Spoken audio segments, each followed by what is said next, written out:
Muy buenas tardes, estimada audiencia del programa versátil de la radio Casa de la Cultura 940 AM. Tengan ustedes una buena tarde. Es grato para mí esta tarde presentar a un periodista, a un destacado comunicador, es Alfonso Espinosa de los Monteros, a quien entrevisto el día de hoy con la finalidad de conversar sobre sus 2 tomos Memorias, publicados en el sello Debate de la Penguin Random House. Y no se olvide que puede escuchar este programa a través de la página web www.radiocce.com. Alfonso, bienvenido, muy buenas tardes. Buenas tardes y muchas gracias, Diego, por darme estos minutos para hablarle a la audiencia de estos libros que felizmente han despertado mucho interés en todas las personas, de lo que me he dado cuenta. Entonces, todo lo que podamos hablar sobre este tema, en definitiva, es útil para las personas que quieren saber algo más de la historia de este país. Y justamente, antes de iniciar esta entrevista, permítame realizar un comentario para un poco ambientar a nuestros radioescuchas. El primer tomo de Memorias recoge episodios de las experiencias de Alfonso desde el año 1961 a 1988. Y el segundo tomo justamente parte del 88 al 2016. Alfonso, ¿en qué momento de su vida pensó escribir sus memorias? ¿Cómo nace esta idea? Bueno, primero el hecho de que yo a lo largo de mi carrera había ido recopilando información. Yo he tenido el tema de ser un poco guardador de papeles, de recortes de libros, etcétera, libretos, en fin. Y alguna vez empecé a hacer eso y me puse a pensar de que algún día me iba a ser útil. Pasaron los años y cuando me di cuenta que mi permanencia en la televisión iba a ser para largo, entonces dije, hay que hacer unas memorias, porque hemos tenido el privilegio de estar todos los días frente al público contándole las cosas que le pasan a nuestro país y al mundo, por supuesto, ¿no? Los editores de los libros, lo primero que me dijeron es que les interesaba eso, es decir, el hecho de que yo haya tenido esa continuidad de tantos años y haya podido escribir. Me decían, ellos son colombianos, y me decían, en Colombia no hay un periodista que pueda hacer lo mismo, porque todos han vivido momentos y nada más. Pero en el caso de Alfonso Espinosa de los Monteros hay una continuidad absoluta de muchos años, desde que justamente empiezo mi primer capítulo en el año 61 hasta la presente fecha. Ahora, como periodista de su trayectoria y con toda su carga justamente aquí en Ecuavisa, ¿cómo encuentra usted tiempo para escribir alrededor de 1600 páginas, hablando de que cada tomo tiene alrededor de unas 600 y pico de páginas? Sí. ¿Cómo encuentra usted ese tiempo? ¿Cómo se organizaba para escribir estos tomos? Bueno, siempre es complicado escribir, es una tarea muy dura, muy difícil y de mucha tenacidad, es decir, exige mucha constancia, ¿no? Bueno, hay que decir primero pues que estos libros los he escrito en casi 5 años, ¿no? Entonces yo he ido sacando el tiempo, cada minuto posible, dentro de mis ocupaciones, para poder ir avanzando en los libros, sobre todo cuando ya me comprometí con los editores, ¿no? Entonces, claro, yo he escrito en la mañana, en la tarde, en la noche, en la madrugada, donde me quedaba tiempo. ¿Y su tiempo favorito para escribir es? Su tiempo favorito, es decir, en la época del día, cuando hay sol, en la tardecita. Yo soy nocturno. ¿Ya? Yo soy nocturno, soy, digamos, proclive a trasnochar. Me puedo pasar leyendo, o me puedo pasar escribiendo, o viendo algo interesante, a lo mejor en la televisión, y me puedo quedar hasta cualquier hora, ¿no? Entonces, es los horarios en los que más escribí. Es levantarme muy temprano a escribir, que es muy bueno, por supuesto, porque uno amanece con la mente fresca y más dispuesta a crear. Pero eso lo hice menos, podría decir poco. trataba de escribir en la noche. Yo salgo de mi trabajo en la noche también, pero yo iba en una taza de café y de allí me quedaba de largo escribiendo. ¿Cuál ha sido para usted el recuerdo o el episodio que más le ha costado escribir? Tal vez por su carga emotiva, por los recuerdos que esto conllevó. Es decir, ¿cuál ha sido de toda su vasta experiencia el recuerdo más complicado que usted dice, al fin lo culminé y se siente como desahogado, como más tranquilo? Bueno, es difícil precisar eso porque yo pues he vivido muchas facetas de la historia del país y ha habido momentos difíciles, críticos para todos los ecuatorianos, pero quizás de esos momentos yo los tengo más dentro de mí, más cerca de mí y tal vez allí en algo se me facilitó, pero siempre hay pues lo que tú decías, una carga emotiva, ¿no? Que uno le pone a cualquier tema que está escribiendo, que es algo que a uno de una manera particular le atrae o le compromete, ¿no? Entonces, en ese campo yo puedo decir que me han digamos, significado más los episodios de convulsión que ha tenido el país, las guerras que ha tenido el país. Hemos tenido 2 guerras en esta época que yo narro y bueno, fueron momentos muy tensos, difíciles, graves para todos, incluidos nosotros como periodistas, que teníamos que llevar toda la información al público. Pero también han habido otros momentos difíciles emotivamente hablando, ¿no? Los hechos, las transformaciones políticas, los gobiernos que se caen, la democracia que digamos tambaleando. La gente sale a las calles. Exacto. A manifestarse. Entonces todo esto tiene un sentimiento, o sea, uno lo va llevando dentro y algo le queda, ¿no? El dar noticias todos los días tiene esa característica. Uno va sobrecargándose un poco de todos los acontecimientos, los buenos y los malos, por supuesto, pero siempre pues los que se han dado en un ambiente de tensión son los que más le exigen a uno. Y es lo que más me exigió para escribir, aunque por supuesto respaldándome en investigaciones y todo, me puse muy objetivo para no perder detalle y hacer un texto que realmente a la gente también le convence. Justamente hablando del documento que usted ha escrito, ha sido interesante ver, como hablábamos hace un momento, de la aceptación que tiene por parte inclusive de destacados académicos. Por ejemplo, tuve la oportunidad de ver que Enrique Ayala Mora se ha visto un poco grato con este material. A mí en lo personal yo lo consideraría un documento histórico, porque claro, realmente acoge desde la visión más objetiva del periodista justamente los episodios que ha vivido el país. ¿Está usted de acuerdo con este planteamiento de que podría ser catalogado como un documento histórico? Bueno, yo incluso hago pues en el prólogo de mi primer libro explico que no se trata de un libro de historia rigurosamente escrito, porque pienso que la tarea del historiador es mucho más compleja, ¿no? Pero claro, como Enrique Ayala justamente me decía, los periodistas nos vamos adelantando a los acontecimientos y nos vamos adelantando a los historiadores. Entonces él me decía, ten la seguridad de que tus libros van a ser una fuente de consulta para muchas personas interesadas en la historia. Los estudiantes, los maestros, los curiosos, las personas que quieren ver pues qué ha pasado en estas últimas décadas en el país. ¿Por qué? Porque decía Enrique que el libro sí está muy bien documentado, sí tiene muy buenas bases y que eso le da pues ese carácter histórico. Habrá, por supuesto, digo yo, ¿no? Fallas, errores, por ahí hay errores de imprenta, incluso me han cambiado unos años, etc.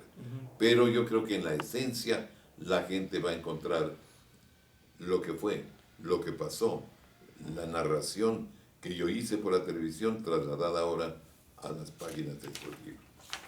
Justamente, ahondando en ese tema, el detalle que usted escribe es impresionante, es decir, en lo personal me ayuda a imaginarme a los personajes. Claro está, yo soy apenas del año 95, entonces a veces, obviamente, en ciertos acontecimientos, yo tenía memoria de niño, por ejemplo, en la época de Lucio Gutiérrez, de la época de Alfredo Palacio, inclusive los inicios del gobierno de Rafael Correa. Pero, por ejemplo, cuando usted empieza a hablar la parte de Rodrigo Borja y de este primer debate que se ocurrió aquí justamente en Ecuavisa con Abdalá Bucaram, de cierta forma usted transmite el sentimiento, claro, el debate con León Pérez Cordero. Sí, perdón. Y justamente aquí habla usted de una parte que viene también Bucaram y trae unos víveres, un cierto tipo de cosas. Y usted me contagió a mí ese aspecto, ¿cómo puedo decir? Esa indignación que sintió usted. Entonces, realmente es un aspecto interesante. ¿Y cómo usted ha aprendido como periodista a lidiar con estas cuestiones un tanto incómodas?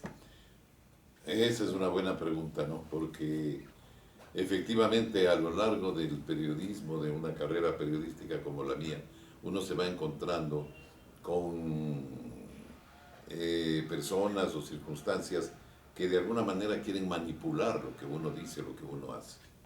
Entonces este episodio con Bucaram fue, pues, efectivamente íbamos a grabar un programa, yo estaba haciendo programas con los candidatos a la presidencia y le invité a él, por supuesto, él vino, pero yo había salido a almorzar y cuando regresé para hacer la grabación me encontré pues que había una tienda de abarrotes ahí afuera en el garaje. Entonces yo pregunté, ¿de quién es eso? ¿Qué ha pasado? Qué extraño ver esto en un canal de televisión. Entonces me dije, es del abogado Bucaram. Entonces inmediatamente me supuse y dije, él quiere hacer un show de mi entrevista, pero no le voy a permitir. Entonces yo entré a esta misma sala donde estamos ahora, él ya estaba sentado aquí, y le dije, mira, eso, olvídate, manda a retirar en este momento. No, me dijo, es que yo necesito demostrar que cuando yo era intendente los precios de los productos eran más bajos que lo que son ahora. Le digo, eso es un tema, si quieres, para tu campaña y tu propaganda, pero no para un programa periodístico, así es que eso yo no te lo voy a permitir. Entonces él me dijo, bueno, se puso un poco terco y después un poco bravo, y bueno, finalmente me dijo, por favor, ayúdame, tú sabes que esto para mí es importante. Le dije, no puedo ayudarte, esto es ceder en algo que yo no puedo ceder, ¿no? Y bueno, al final aceptó que yo haga el programa sin contar con esos elementos y sin darle gusto en esos propósitos, y salió un programa normal como tenía que ser y guiado por las preguntas que yo le hacía a él. Es decir, siempre hay, pues, a veces, sobre todo en política, alguien que te quiere manipular, que quiere sacar provecho de esto. Pero uno tiene que ponerse firme y decir que no. Es a veces difícil lidiar porque uno se gana resentimientos o en definitiva pueden surgir situaciones incómodas. Pero a mí felizmente este hecho me ocurrió, pero bueno, cuando salió de aquí Abdalá Bucaram se despidió normalmente, me agradeció y no había pasado nada, ¿no? Y a veces hay estas cosas cuando uno está haciendo el trabajo periodístico y está ligado a la política. Porque del lado de la política siempre hay un interés. Claro. Del lado del periodismo no. Claro. El periodista solo quiere informar, nada más. Tiene que ser veraz. Exactamente. Entonces, a veces ocurren estas cosas, ¿no? Estas experiencias un poco extrañas, pero yo la cuento en el libro porque sí vale la pena que se sepa eso, ¿no? Y como digo, es un dato bastante interesante. Y justamente conversando desde esta perspectiva, hubo un caso de justamente David Frost en Estados Unidos cuando le entrevista a Richard Nixon sobre este tema del escándalo de Watergate. Tal vez usted ha tenido una buena relación, obviamente fuera de cámaras, con sus entrevistas, es decir, se llevan bien, como usted acaba de comentar, son un poco como amigos a pesar de las discrepancias, tal vez de pensamiento, ideológicas que se tenga. ¿Usted ha tenido o ha evitado tener roces con quienes ha entrevistado usted? Bueno, a veces los roces llegan, ¿no? Porque una persona, un político sobre todo, puede molestarse por algo que uno le diga o algo uno haga, ¿no? Pero yo en general, yo tengo un principio y que siempre le digo a los periodistas jóvenes de aquí de Coavisa, ¿no? De los políticos hay que estar lo suficientemente cerca como para enterarse, pero lo suficientemente lejos como para no comprometerse. Entonces ese es mi lema y así he trabajado toda mi vida. Entonces yo tengo una relación personal buena en general con la mayoría de los políticos. No he tenido así discrepancias o discusiones o rivalidades, cosas así que como a veces los políticos quieren ver en los periodistas. Y regularmente esa relación se ha mantenido. Con Rafael Correa ha sido un poco más duro porque por el estilo propio, digamos. Él tiene un estilo muy agresivo, ¿no? Entonces la última vez que habló me dijo sinvergüenza. Entonces obviamente yo, claro, eso como no me llega el insulto como tal, claro. Pero ya me pone una distancia con él. Yo que he sido amigo de él de antes, a lo mejor ahora no vuelvo a saludar con él. Para ir culminando este cálido encuentro con un periodista, con un comunicador y ahora con un escritor, porque claro, estamos hablando de que bien o mal un libro engloba toda esta cuestión. Alfonso, ¿cuál es su definición de cultura? Y le pregunto esto porque claro, Alfonso es un periodista de la televisión, pero lo que usted escribe, o sea, esto va a quedar para siempre, digámoslo así. Entonces, para usted, ¿qué representa este libro? O sea, ¿qué representa para usted la cultura? Porque hablamos de que en Ecuador han habido grandes personajes, Benjamín Carrión, que también fue periodista y se dedicó a la cultura.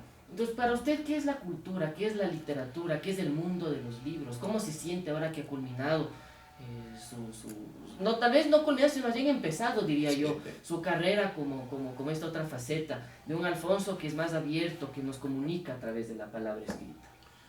Bueno, me siento muy bien, muy privilegiado por poderlo hacer, no, con cierta solvencia, digamos, y por el impacto que ha tenido en la gente común y en la gente culta, en la gente preparada que a lo mejor me está viendo con un ojo crítico, ¿no? Pero me siento muy bien. Primero es una realización personal muy importante para mí, porque después de haber estado en la radio y en la televisión tantos años, yo me propuse con estos libros dejar un legado. Es decir, si he tenido la suerte de contar con la confianza de la gente, si la gente me ha dado la credibilidad que tengo, entonces tengo la obligación de dejar, como tú dices, algo para que permanentemente esté ahí. Cuando yo ya haya pasado mis días sobre la tierra, entonces el libro esté ahí recordándole a la gente que había una persona que le informó de una manera objetiva, profesional, ética, y que también escribió estos libros contando estas memorias. Entonces, no lo he hecho en el plan de sentirme un gran escritor, ni siquiera un hombre culto, no. Pero evidentemente todos estos son insumos para la cultura de nuestro país sobre todo, ¿no? Porque aquí están las vivencias que la gente debe conocer y que las está valorando. Entonces, de esos ingredientes es que se hace la cultura, ¿no? La cultura no solo son los libros, ¿no? La cultura es el pensamiento de la gente, la forma como lo hace, la forma como siente, cómo se manifiesta, el arte, todo eso se mezcla con la cultura y la representatividad que puede lograr un país a través de eso. Entonces, que yo contribuya con esto, estoy contentísimo, estoy feliz, no, me siento muy bien, increíble. Por un lado. Por otro lado, pues, como tú dices, he descubierto una segunda fase, ¿no? Siempre pensé que iba a escribir, además siempre me gustó escribir, ¿Tuvo tal vez usted algún maestro que le inculcó en la escritura? ¿Fue algo propio suyo que por necesidad surgió? No propiamente de inculcarme pues que escriba, pero yo tuve la suerte de tener muy buenos maestros y en la secundaria más que en la universidad. Los maestros de antes, que eran maestros muy entregados a lo de ellos y eran generalmente autodidactas. No tenían un título siquiera, pero era gente tan bien formada. Yo nombro algunos en mi libro, los recuerdo con mucho cariño. De todas esas gentes aprendí que hay que tener otro tipo de preocupaciones en la vida. Y de allí empezó un poco a salir la vocación de comunicar y después la vocación de escribir.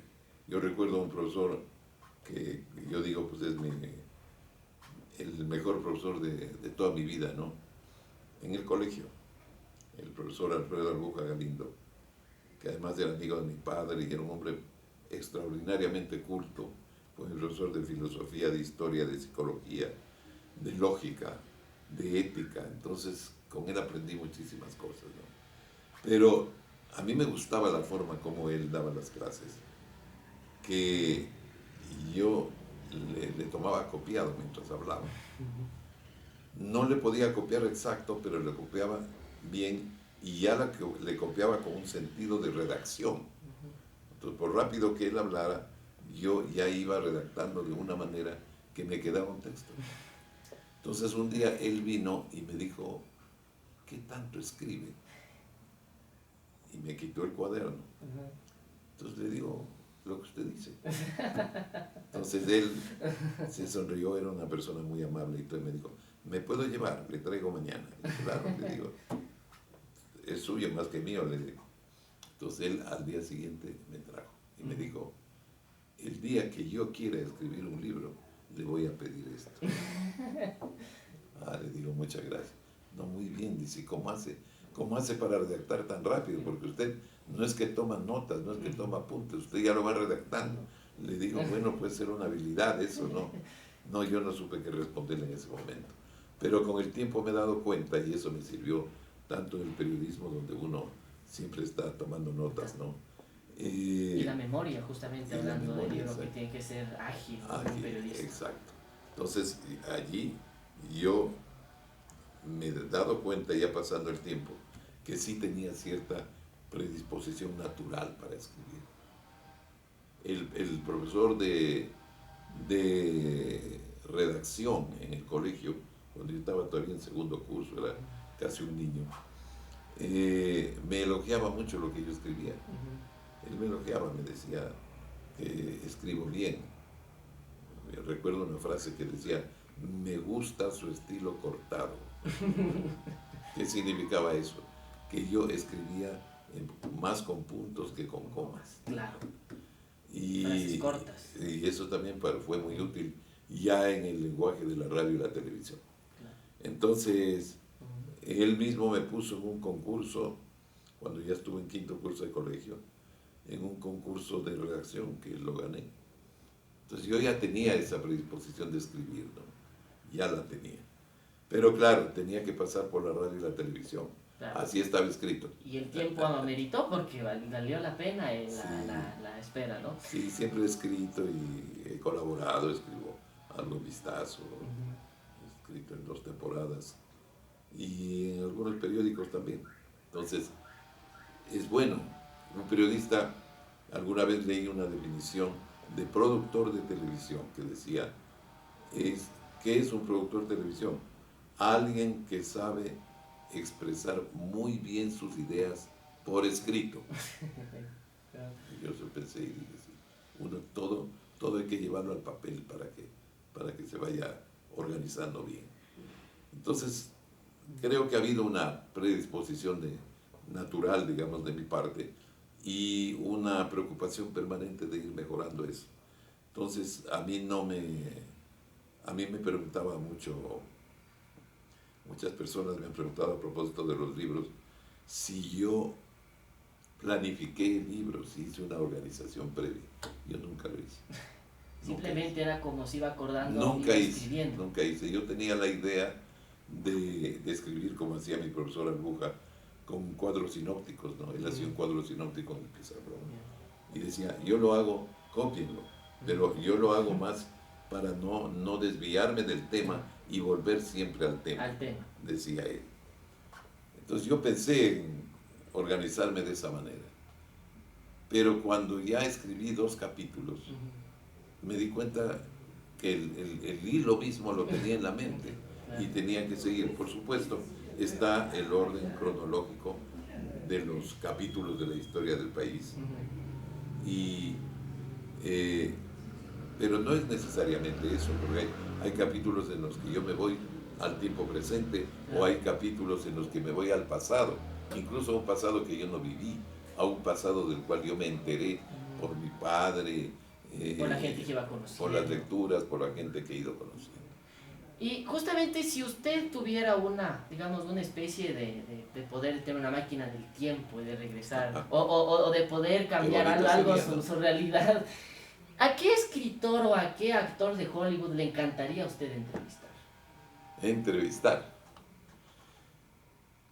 Actor de Hollywood, bueno, a los de ahora, ¿Ahora o de antes? No les conozco tan de cerca, pese a que a mí me encanta el cine. Me encanta, siempre me gustó. Pero naturalmente yo fui al cine más en otra época, más joven. Porque además el cine era distinto de lo que es ahora. Lógicamente. Ir al cine mismo era un programa muy especial. Uno se iba, ahí se encontraba con los amigos, se encontraba con la novia. Bueno, había muchas cosas. Era todo un evento ir al cine. Era un ritual, digamos así. Así.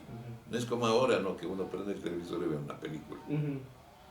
No, en esa época había que ir al cine y las chicas se ponían muy guapas y los jóvenes se ponían muy bien y todo. Entonces, claro, yo iba al cine, además ahí no se amontonaban las películas, venían las películas y daban, por lo menos estaba una semana en cartelera, ¿no? Y era función continua también. Claro. Entonces, el cine de esa época es el que más lo tengo en mente, por supuesto. Estoy hablando de los años 50, 60, 70. En los 50, cuando yo todavía era un niño, pues yo iba a todas las Bermudas, no me perdía mis héroes favoritos, Tarzán, Flash Gordon, todos estos, ¿no? En fin, ahora, ¿a quién entrevistar de tantos artistas que han pasado por Hollywood? O a escritores. Bueno, yo, por ejemplo, recuerdo una entrevista que yo hice, no una, sino varias, con el escritor ecuatoriano Demetrio Aguilera Malta, de la generación de los 30. De los 30. Con él hice algunas entrevistas muy interesantes en televisión, que me gustaron mucho. Y así, claro, ya desde el punto de vista periodístico, me encantaría entrevistar a muchos escritores de este tiempo. Me hubiera gustado entrevistar, por ejemplo, a 2 franceses que escribieron un libro que fue muy influyente en mi vida y que se llamó El retorno de los brujos. Son el señor Louis Pauwels y Jacques Berger. Escribieron libros increíbles, ¿no? Fabulosos. La guerra secreta del petróleo, la guerra secreta de los océanos. En fin, cosas que a mí, sobre todo como periodista, me alimentaban mucho, me daban conocimiento. Los leí al punto de que decía, algún día los he de conocer, pero ya muy difícil, uno de ellos creo que ya murió. En todo caso, todo escritor pues es un personaje muy, muy rico en sus experiencias como para que uno tenga todo el deseo de entrevistarle siempre. Y es muy cercano al periodismo, ¿no? Como García Márquez. Claro, los escritores latinoamericanos todos han pasado por el periodismo o lo practican simultáneamente, ¿no? García Márquez, Vargas Llosa. Ahí estaba en ese tiempo que estaba entre los años 50 Hemingway también, que era un gran cronista. Hemingway, Orwell, que también... todo lo que escribió. Exacto, el famoso Orwell con su 1984. Pero había un escritor, pues, ya que no mencionamos a la generación latinoamericana, que realmente se hizo en Europa, ¿no? Había un escritor que me fascinaba siempre, que fue Julio Cortázar. Claro. Él fue un escritor único, y con él me hubiera gustado conversar largo, no solo entrevistarlo, porque él tenía ciertas cosas muy particulares en las que él escribía, sobre lo que él escribía. Era a lo mejor el menos folclórico de los escritores latinoamericanos, quizá, claro, porque él vive en un país como Argentina, que ya estaba en otro nivel, pues una ciudad como Buenos Aires era como vivir en Madrid, ¿no? Qué sé yo. Entonces él, tal vez por ese motivo, no se le sentía tanto ese latinoamericanismo que sí se le siente a García Márquez. Y a Vargas Llosa ahora mire usted con tantos escándalos que ha tenido y tantas circunstancias. ¿No? Entonces, pero Cortázar tenía una